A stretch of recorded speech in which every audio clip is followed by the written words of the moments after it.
everyone, Gina here, and welcome back to my channel. And today I am going to be talking about my week 7 in Weight Watchers so far. So last week I weighed 172.5 and this week I weighed 172.3. Now most people may think, oh, okay, 0.3 pounds, that's not that much, but considering the week I had, I'm gonna take any loss I can get, I'm gonna take.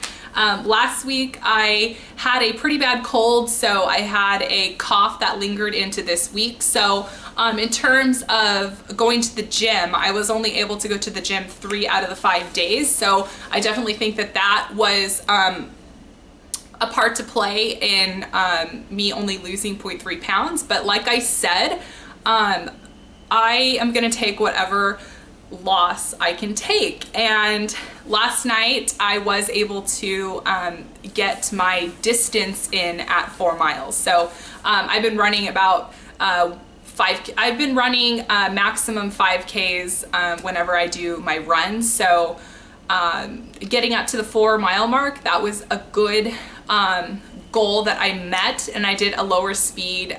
When I'm recovering from colds, I take it easy if I'm working out, obviously, because my body is still trying to recover, and I try to stay out of the gym until I am well enough. So next week I am sure that I will lose a little bit more, but also, which I'm gonna kind of go into another topic of talking about, is there are times in weight loss when you just don't lose any weight. Some people call it a plateau week, but it is not realistic for you to lose weight every single week. Like sometimes that's just not gonna happen. Some weeks your body retains more water.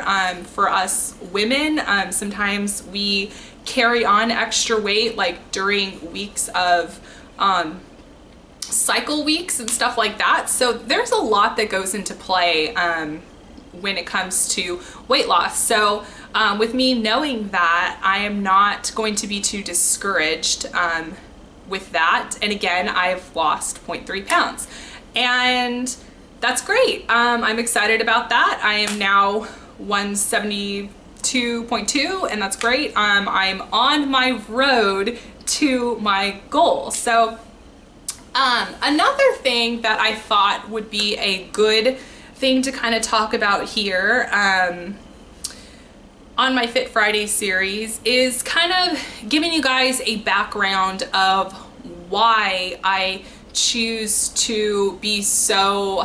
I had someone ask me the other day, Gina, why are you so obsessed with losing weight, or why do you make it such a big priority to have to run, have to count my points, have to do all this? And honestly guys, the honest truth is I have been struggling a lot when it comes to postpartum depression, anxiety, all of that stuff. And when I first moved to Virginia, I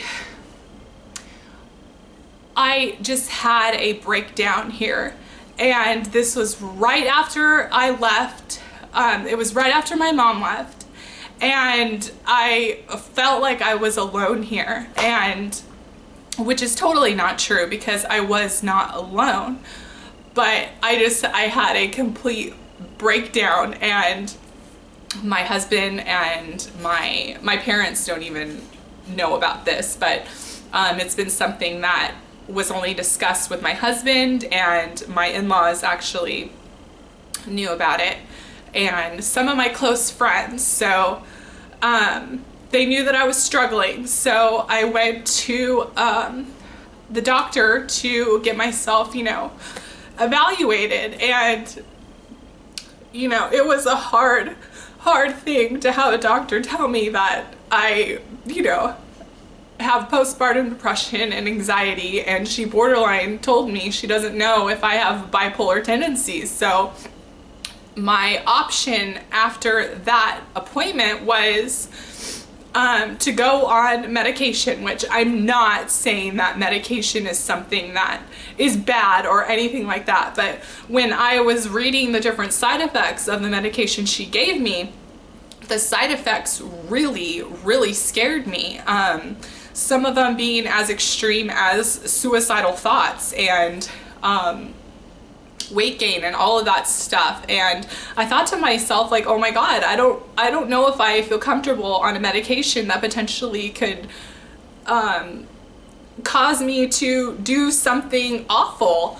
And that really scared me. It scared my husband. So I thought to myself, okay, I'm gonna look at some different areas as to how I can get myself more leveled in terms of mood and anxiety and depression and all that stuff. I just wanted to kind of like flatline my mood as much as I could without putting a drug in my body. And I did a lot of research on it, and there is some good positive research in terms of changing your diet and exercising and staying on a routine. So that is what I have been doing the past almost 2 months since I had that diagnosis from my doctor. And overall, I feel like it really, really does help. It helps that I am feeding my body the right foods. And I also just want to add in, I am not a psychologist, I'm not a doctor, and I am not by any means telling anyone that they should not take medications. That is not what I'm trying to get. That's not what I'm trying to let you guys know. I am not by any means suggesting that. If you need to do what you need to do for yourself. Like that's how I feel. So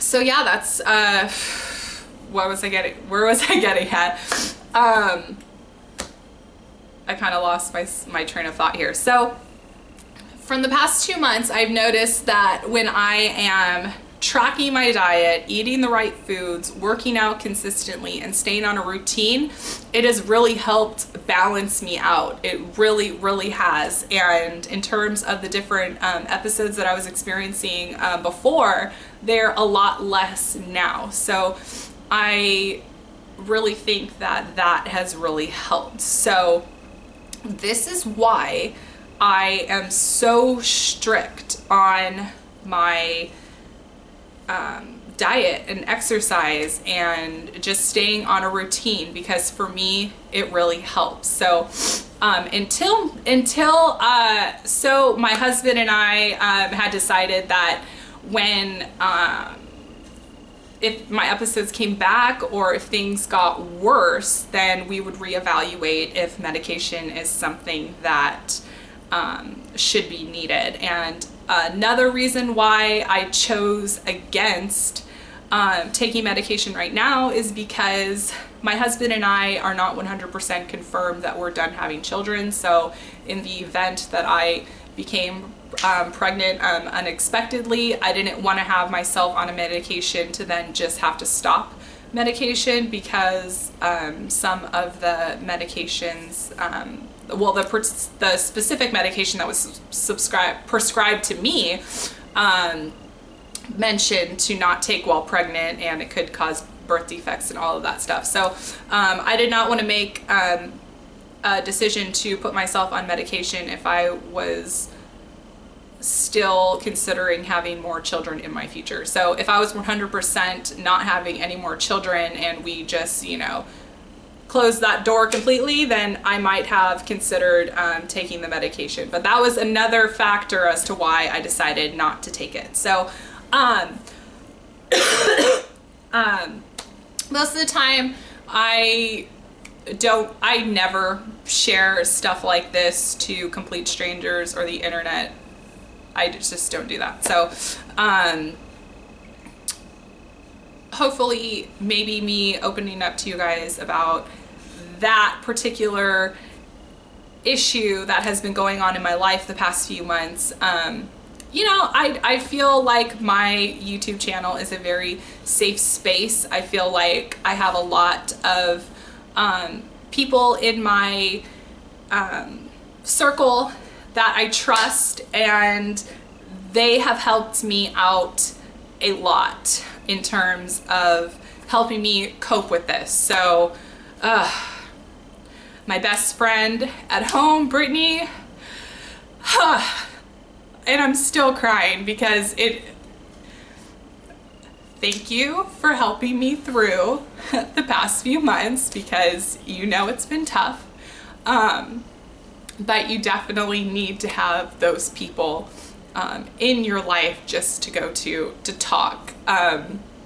My cousin Amy, she's also one of my best friends at home, and she has been there for me so much since I've moved, and I appreciate her so much. So, you know, having family and friends, and of course my husband, he's, you know, always here for me, and I appreciate all of that. And some of you guys are probably thinking like, oh, why didn't you tell your parents about this? And I took the discretion and decided that I just wanted to keep this problem that I was having more in a closer knit circle, because I didn't want to worry them, since I am all the way across the country. But when the time's right, or if they watch this video, then obviously they're gonna find out. But I will be having that conversation with them soon, so don't worry about that. So just to kind of recap, I did pretty well this week, and I thought that this was a good time to kind of let you guys know like why I am so strict when it comes to my diet and exercise and routine and all of that stuff. So I hope you guys enjoyed this video. I hope it helped out a little bit if maybe you're struggling with the same thing. And again, this channel is a very safe space, so if you guys want to comment anything you like, that'd be great. I love talking with you guys, and don't forget to like this video if you enjoyed it. Subscribe to my channel, the link is below in the description box, and I will talk to you guys all soon. Bye!